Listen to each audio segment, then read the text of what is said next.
Channel Punjabi चटकारा में आप है मलिक के साथ। भरवा मिर्ची का अचार सुनते ही कई लोगों के मुंह में पानी आ जाता है। यूपी बिहार में यह अचार खूब बनाया जाता है। हालांकि पूरे भारत में बड़े चाव से खाया जाता है। भरवा अचार सुनते ही कई लोगों को लगता है कि इसे बनाना काफ़ी झंझटी और तामझाम वाला होगा। हालांकि ऐसा बिल्कुल नहीं है। इसमें भी सभी सौंफ, जीरा, मेथी, सरसों जैसे वही सारे मसाले पड़ते हैं जो सारे अचारों में डाले जाते हैं। ये मिर्च का अचार काफ़ी टेस्टी होता है। इसके भरवा मसाले को कई लोग चोखे में भी मिलाते हैं।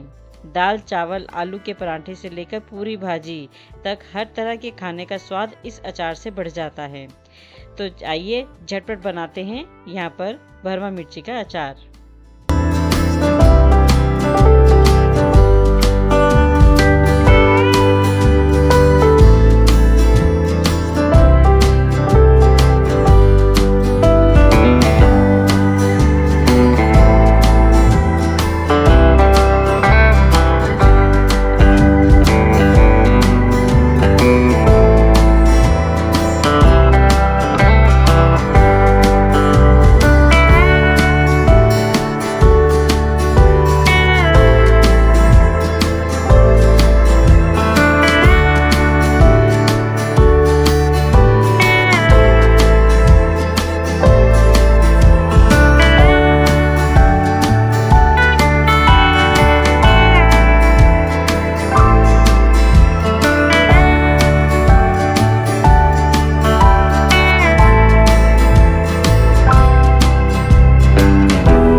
वीडियो भी आपको पसंद आया होगा। तो मेरे चैनल को लाइक करें और सब्सक्राइब करें, बेल आइकन को भी प्रेस करें।